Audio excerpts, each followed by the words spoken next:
नमस्कार, जय हिंद दोस्तों। स्वागत है आप सभी का आपके अपने यूट्यूब चैनल अनुभव सुपर क्लासेस में। दोस्तों, आज की इस वीडियो में हम बात करने वाले हैं मध्य प्रदेश शिक्षक भर्ती सामान्य विज्ञान यानी सोशल साइंस के महत्वपूर्ण प्रश्न। जो आज का हमारा टॉपिक है दोस्तों, वो हमने टॉपिक लिया है, बहुत ही महत्वपूर्ण टॉपिक है। अक्सर एग्जाम में पूछा जाता है इस टॉपिक से, प्रमुख धर्म। ठीक है, धर्म से रिलेटेड आज प्रश्न लिए गए हैं, जो एमपी टेट वर्ग 2 के लिए बहुत ही महत्वपूर्ण वीडियो रहेगी। दोस्तों, ऐसा जरूरी नहीं है कि सिर्फ ये जो वीडियो है वो मध्य प्रदेश शिक्षक भर्ती वर्ग 2 के ही स्टूडेंट देखें, और भी जो अन्य एग्जाम की तैयारी कर रहे हैं उन सभी के लिए भी बहुत महत्वपूर्ण वीडियो है। दोस्तों, अगर आप चैनल पर नए आए हैं तो चैनल को सब्सक्राइब कर लें और बेल आइकन का बटन ऑन कर लें, जिससे आने वाला वीडियो का कोई भी नोटिफिकेशन अपडेट है वो आपको मिलता रहे। तो चलिए शुरू करते हैं आज का वीडियो। पहला प्रश्न है हमारा, भागवत धर्म के प्रवर्तक कौन थे? प्रश्न क्या कह रहा है कि भागवत धर्म के प्रवर्तक कौन थे? तो ये थे कृष्ण। ऑप्शन सी क्या हो जाएगा करेक्ट आंसर। जैन धर्म के प्रवर्तक माने जाते हैं तो ये माने जाते हैं महावीर स्वामी। ऑप्शन बी क्या हो जाएगा बिल्कुल करेक्ट आंसर। महावीर स्वामी जी को क्या जैन धर्म के प्रवर्तक के रूप में माना जाता है। बौद्ध धर्म के प्रवर्तक हैं तो ये हैं गौतम बुद्ध। ऑप्शन ए क्या हो जाएगा करेक्ट आंसर। अगला प्रश्न है, सिख धर्म के प्रवर्तक हैं तो ये हैं गुरु नानक देव। ऑप्शन ए क्या हो जाएगा बिल्कुल करेक्ट आंसर। पारसी धर्म के संस्थापक हैं तो पारसी धर्म के संस्थापक हैं जोरस्टर। ऑप्शन सी क्या हो जाएगा करेक्ट आंसर। पारसी धर्म के संस्थापक कौन है? जोरस्टर। ठीक है, तो ऑप्शन सी क्या हो जाएगा राइट आंसर। अगला प्रश्न है, शिंतो धर्म किसके अनुयायियों का धर्म है? तो ये है मिकादो। ऑप्शन डी क्या हो जाएगा करेक्ट आंसर। किसका? मिकादो। ठीक है, तो याद रखेंगे मिकादो। कन्फ्यूशियम धर्म के संस्थापक हैं। क्वेश्चन क्या है? कन्फ्यूशियस धर्म के संस्थापक थे तो ये थे कुंग फू सू। ऑप्शन बी क्या हो जाएगा करेक्ट आंसर कुंग फू सू। ठीक है, तो याद रखेंगे। अगला है, शंकराचार्य ने 4 मठों की स्थापना कहाँ कहाँ की थी? वेरी मोस्ट इंपोर्टेंट प्रश्न है। तो इन्होंने की थी बद्रीनाथ, पुरी, सिंगरी और द्वारिका। ठीक है, तो शंकराचार्य ने 4 मठों की स्थापना कहाँ कहाँ की थी? बद्रीनाथ में, पुरी में, सिंगरी और द्वारिका में। तो ऑप्शन सी क्या हो जाएगा बिल्कुल करेक्ट आंसर। जैन धर्म के प्रथम तीर्थकर थे, अक्सर एग्जाम में पूछा जाता है प्रश्न, तो कौन थे? ऋषभ देव। ऑप्शन ए क्या हो जाएगा बिल्कुल करेक्ट आंसर। जैन तीर्थकरों के क्रम में अंतिम कौन थे? सबसे लास्ट में, तो ये थे महावीर। ऑप्शन सी क्या हो जाएगा बिल्कुल सही आंसर। नेक्स्ट प्रश्न है, जैन मतानुसार उनके अंतिम से एक पहले तीर्थकर कौन थे? ऐसा भी एग्जाम में पूछा जाता है, तो कौन थे? पार्श्वनाथ। ऑप्शन ए क्या हो जाएगा करेक्ट आंसर। कौन थे? पार्श्वनाथ। जैन धर्म के 24वें तीर्थकरों में अंतिम कौन थे? तो अंतिम थे महावीर। ऑप्शन सी क्या हो जाएगा राइट आंसर। देखो, प्रश्न वही है लेकिन घुमा फिरा के पूछ लिया कि यहाँ पे उन्होंने 24 तीर्थकर में अंतिम कौन थे। ठीक है, इसके पहले क्या क्या पूछा गया था कि जैन धर्म के अंतिम तीर्थकर कौन थे? तो महावीर। और यहाँ प्रश्न पूछा है कि जैन धर्म के 24 तीर्थकरों में अंतिम कौन थे? तो ये भी आंसर क्या हो जाएगा महावीर। अगला प्रश्न है, जैन धर्म का वास्तविक संस्थापक किसे माना जाता है? तो ये माना जाता है महावीर को। ऑप्शन डी क्या हो जाएगा करेक्ट आंसर। वरहुत भूमि संबंधित है तो ये है बौद्ध धर्म से। ऑप्शन बी क्या हो जाएगा करेक्ट आंसर। वरहुत भूमि संबंधित है किससे? बौद्ध धर्म से। अगला प्रश्न हमारा, लुम्बिनी एक धार्मिक स्थल है तो ये है बौद्धों का। ऑप्शन बी क्या हो जाएगा बिल्कुल करेक्ट आंसर। लुम्बिनी एक धार्मिक स्थल है किसका? बौद्धों का। बौद्ध धर्म की किस एक शाखा में मंत्र, हठ योग, तांत्रिक आचारों की प्रधानता है? तो ये है हीनयान। ऑप्शन ए क्या हो जाएगा करेक्ट आंसर। ऑप्शन ए क्या हो जाएगा सही। अगला प्रश्न है, खालसा किस धर्म से संबंधित है? तो ये है सिख धर्म से। ऑप्शन सी क्या हो जाएगा करेक्ट। खालसा किस धर्म से संबंधित है? तो सिख धर्म से संबंधित है। सिखों के 10वें गुरु गोविंद सिंह किसके पुत्र थे? ठीक है, तो ये थे गुरु तेग बहादुर। ऑप्शन डी क्या हो जाएगा करेक्ट आंसर। प्रश्न है हमारा, सिखों के 10वें गुरु गोविंद सिंह किसके पुत्र थे? तो ये थे गुरु तेग बहादुर। ऑप्शन डी क्या हो जाएगा करेक्ट आंसर। किस सिख गुरु के पश्चात सिख गुरु का पद वंशानुगत हो गया? तो ये हो गया गुरु रामदास। ऑप्शन बी क्या हो जाएगा करेक्ट आंसर। अगला प्रश्न है, गुरु अर्जुन देव सिखों के कौन से गुरु थे? तो ये थे पांचवे। ऑप्शन बी क्या हो जाएगा करेक्ट आंसर। कौन से गुरु थे? पांचवे गुरु थे। सिखों के अंतिम गुरु कौन थे? अक्सर एग्जाम में पूछा जाता है, तो कौन थे? गुरु गोविंद सिंह। ऑप्शन बी क्या हो जाएगा बिल्कुल करेक्ट आंसर। सिखों के 10वें गुरु थे, तो 10वें गुरु कौन थे? गुरु गोविंद सिंह। ऑप्शन डी क्या हो जाएगा करेक्ट आंसर। खालसा पंथ की नींव किस सिख गुरु ने डाली? तो ये डाली थी गुरु गोविंद सिंह। ऑप्शन डी क्या हो जाएगा बिल्कुल करेक्ट आंसर।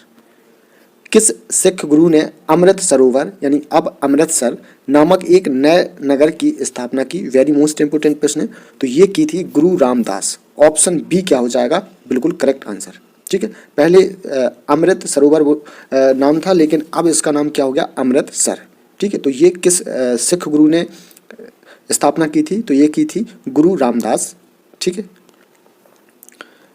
किस सिख गुरु ने हरमंदिर साहब यानी स्वर्ण मंदिर की स्थापना की? ये भी इंपॉर्टेंट प्रश्न है। तो ये की थी गुरु अर्जुन देव। ऑप्शन सी क्या हो जाएगा करेक्ट आंसर। गुरु अर्जुन देव। ठीक है, प्रश्न हो गया अपना कि किस सिख गुरु ने हरमंदिर साहब यानी कि स्वर्ण मंदिर की स्थापना की? तो ये की थी गुरु अर्जुन देव ने। ऑप्शन सी राइट हो जाएगा। अगला प्रश्न है, किस सिख गुरु ने सिख धर्म को नया स्वरूप, नई शक्ति और नई ओजस्वता प्रदान की? तो ये इंपोर्टेंट प्रश्न है और इसका जो करेक्ट आंसर हो जाएगा गुरु गोविंद सिंह। ऑप्शन डी क्या हो जाएगा राइट, गुरु गोविंद सिंह। खालसाओं के 5 अनिवार्य लक्षण यानी 5 के किसने निर्धारित किया? तो ये किया है गुरु गोविंद सिंह। ऑप्शन डी क्या हो जाएगा बिल्कुल करेक्ट आंसर। पुरुष खालसाओं का सिंह की तथा महिलाओं को कौर की उपाधि किसने दी? वेरी मोस्ट इंपोर्टेंट प्रश्न है। तो ये दी थी है गुरु गोविंद सिंह। ऑप्शन डी क्या हो जाएगा बिल्कुल करेक्ट आंसर। किस सिख गुरु की हत्या मुस्लिम शासकों ने नदी में डुबोकर करवा दी थी? तो ये सिख गुरु थे गुरु अर्जुन देव। ऑप्शन बी क्या हो जाएगा करेक्ट आंसर। ठीक है, गुरु अर्जुन देव की हत्या मुस्लिम शासकों ने नदी में डुबोकर करवा दी थी। तो ऑप्शन बी क्या हो जाएगा राइट। अगला प्रश्न है, जाति प्रथा छुआछूत को समाप्त करने के उद्देश्य से लंगर परंपरा की नींव किसने डाली? तो ये डाली थी गुरु अमरदास। ऑप्शन सी क्या हो जाएगा बिल्कुल करेक्ट आंसर। जाति प्रथा एवं छुआछूत को समाप्त करने के लिए जो लंगर की परंपरा की नींव डाली वो डाली है गुरु अमरदास। ऑप्शन सी क्या हो जाएगा राइट आंसर। मक्खली पुत्र गौसाल किस धर्म का प्रवर्तक था? तो ये थे आजीवक धर्म। ऑप्शन ए क्या हो जाएगा बिल्कुल करेक्ट आंसर, आजीवक धर्म। लिंगायत धर्म के संस्थापक माने जाते हैं? तो ये माने जाते हैं बाशव। कौन माने जाते हैं? बाशव। तो ऑप्शन डी क्या हो जाएगा बिल्कुल करेक्ट आंसर। सिलसिलाह संबंधित है? तो ये है सूफी मत से। ऑप्शन डी क्या हो जाएगा करेक्ट आंसर। सिलसिलाह संबंधित है किससे? सूफी मत से। तो ऑप्शन डी क्या हो जाएगा राइट। सूफी संप्रदाय किस धर्म से विकसित हुआ है? तो ये हुआ है इस्लाम धर्म। ऑप्शन बी क्या हो जाएगा करेक्ट आंसर। किससे? इस्लाम धर्म से। यहूदी धर्म के संस्थापक माने जाते हैं? अक्सर एग्जाम में पूछा गया है। तो ये माने जाते हैं पैगंबर मूसा। ऑप्शन बी क्या हो जाएगा करेक्ट आंसर। कौन माने जाते हैं? पैगंबर मूसा। अगला प्रश्न है, दीन ए इलाही धर्म किसने शुरू किया था? तो ये किया था अकबर ने। ऑप्शन सी क्या हो जाएगा करेक्ट आंसर। दीन ए इलाही धर्म अकबर के द्वारा शुरू किया गया था। कीर्तन परंपरा का जन्मदाता किसे कहा जाता है? तो ये कहा जाता है चैतन्य को। ऑप्शन बी क्या हो जाएगा बिल्कुल करेक्ट आंसर। कीर्तन परंपरा का जन्मदाता चैतन्य को कहा जाता है। भारत में ईसाई धर्म का प्रचार सर्वप्रथम किसने किया? तो ये किया था सेंट थॉमस। ऑप्शन ए क्या हो जाएगा करेक्ट आंसर। किसके द्वारा? Saint Thomas. नेक्स्ट क्वेश्चन है, जरदुश्त धर्म है? तो ये है पारसियों का। ऑप्शन बी क्या हो जाएगा बिल्कुल करेक्ट आंसर। अगला प्रश्न है, वैष्णव धर्म का मूलभूत सिद्धांत था अब अवतारवाद। ऑप्शन ए क्या हो जाएगा करेक्ट आंसर। चिश्ती परंपरा के संस्थापक थे? तो ये थे मुइनुद्दीन चिश्ती। ऑप्शन सी क्या हो जाएगा राइट आंसर। मुइनुद्दीन चिश्ती चिश्ती परंपरा के क्या थे? संस्थापक थे। दोस्तों वीडियो अच्छा लगे तो वीडियो को आप लोग लाइक करें और चैनल को सब्सक्राइब नहीं किया है तो चैनल को जरूर सब्सक्राइब कर लें। अगला प्रश्न है, गुरु गोविंद सिंह द्वारा खालसा पंथ की स्थापना कब की गई थी? ये अक्सर एग्जाम में पूछा गया प्रश्न है। तो 1699 में। ऑप्शन बी क्या हो जाएगा करेक्ट आंसर। जैन धर्म का आधारभूत बिंदु है तो ये है अहिंसा। ऑप्शन बी क्या हो जाएगा राइट आंसर।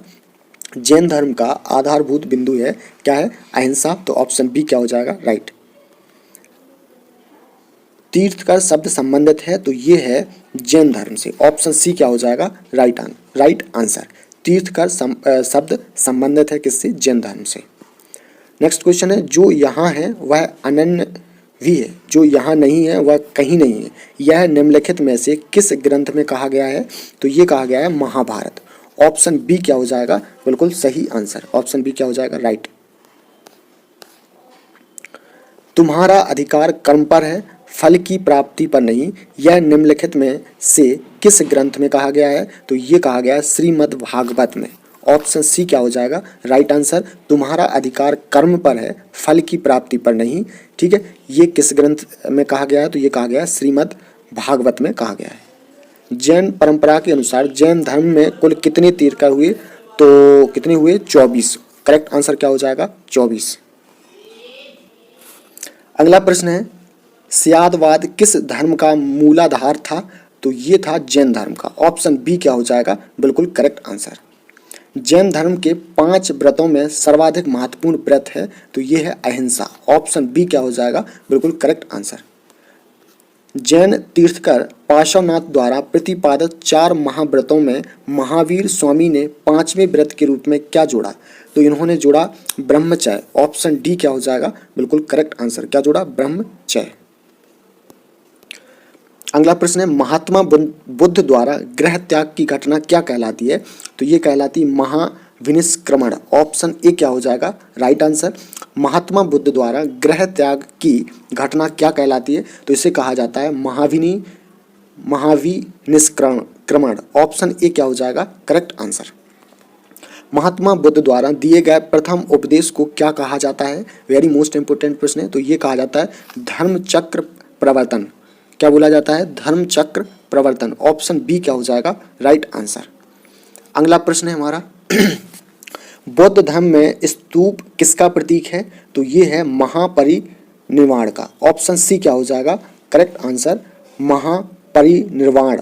ऑप्शन सी क्या हो जाएगा राइट। हिंदू धर्म का आधार ग्रंथ है तो ये है वेद। ऑप्शन ए क्या हो जाएगा राइट आंसर। हिंदू धर्म का आधार ग्रंथ है वेद। वेदों की संख्या कितनी है? अक्सर एग्जाम में पूछा जाता है। तो कितनी है? 4।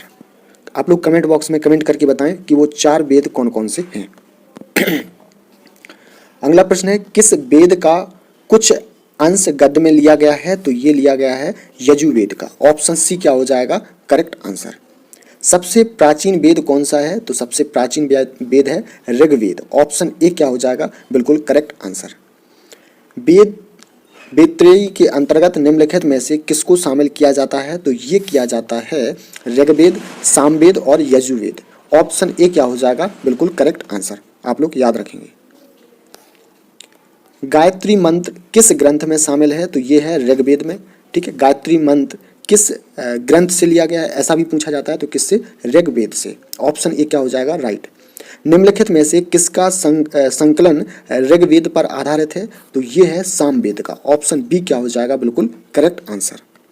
निम्नलिखित में 4 वेदों में से किस एक में जादुई माया और वशीकरण का वर्णन है? तो ये है अर्थववेद। ऑप्शन सी क्या हो जाएगा बिल्कुल करेक्ट आंसर। अर्थववेद में दोस्तों जादुई माया और वशीकरण यानी कि जादू टोना वगैरह ये सब कुछ है। अगला प्रश्न है, सर्वप्रथम शूद्र की चर्चा किस धार्मिक ग्रंथ में मिली? तो ये मिली है ऋग्वेद में। ऑप्शन ए क्या हो जाएगा सही आंसर। एकमात्र वेद जो गद्य एवं पद्य दोनों में लिखा है वह है, तो वह क्या है? यजुर्वेद। ऑप्शन बी क्या हो जाएगा करेक्ट आंसर यजुर्वेद। सबसे प्राचीन वैदिक साहित्य है तो ये है ऋग्वेद। ऑप्शन बी क्या हो जाएगा करेक्ट आंसर। अस्तोमा सद्गमय सूती कहाँ से ली गई है? तो ये ली गई है ऋग्वेद से। ऑप्शन ए क्या हो जाएगा बिल्कुल करेक्ट आंसर। अगला प्रश्न है, किस वैदिक ग्रंथ में यज्ञ कर्मकांड संबंधी बातें तथा प्रार्थनाएं हैं? तो ये हैं यजुर्वेद में। ऑप्शन बी क्या हो जाएगा करेक्ट आंसर। किस वैदिक ग्रंथ में मंत्रों और देवताओं की प्रार्थना का संग्रह है? तो ये है ऋग्वेद में। ऑप्शन ए क्या हो जाएगा राइट। ऋग्वेद में मंत्रों और देवताओं की प्रार्थना का संग्रह है। किस वैदिक ग्रंथ में जादू टोनों का वर्णन मिलता है? तो ये मिलता है अथर्ववेद में। ऑप्शन डी क्या हो जाएगा राइट आंसर। ऋग्वेद में कुल अध्याय यानी कि मंडल हैं, ये बहुत बार एग्जाम में पूछा गया प्रश्न है कि ऋग्वेद में कुल अध्याय या कहें कि मंडल हैं तो कितने हैं? तो ये हैं 10। ऑप्शन सी क्या हो जाएगा करेक्ट आंसर। ऋग्वेद में सूक्तों की कुल संख्या है, ठीक है। ऋग्वेद में सूक्तों की कुल संख्या कितनी है? तो कितनी है 1028 यानी कि 1028। ऑप्शन डी क्या हो जाएगा करेक्ट आंसर। तो दोस्तों आज हमने बहुत ही महत्वपूर्ण प्रश्न देखे और ऐसे ही हम आपके लिए डेली वीडियो लाते हैं और ये हमारा पार्ट दोस्तों 19 है। पार्ट 18 हम अपलोड कर चुके हैं, तो आप प्ले लिस्ट में जा करके वो पार्ट जरूर देखें, आपको एग्जाम में बहुत लाभ करेगा, ठीक है। और फिर मिलेंगे कल एक नई वीडियो के साथ, नए टॉपिक के साथ। उससे पहले जिन दोस्तों ने अभी तक वीडियो को लाइक नहीं किया है तो वो लाइक कर दें और चैनल को सब्सक्राइब नहीं किया है तो चैनल को भी सब्सक्राइब कर लें और बेल आइकन का बटन ऑन कर लें, जिससे आने वाले हमारे वीडियो का नोटिफिकेशन है वो आपको मिलता रहेगा। तो दोस्तों मिलते हैं फिर कल। जय हिंद दोस्तों।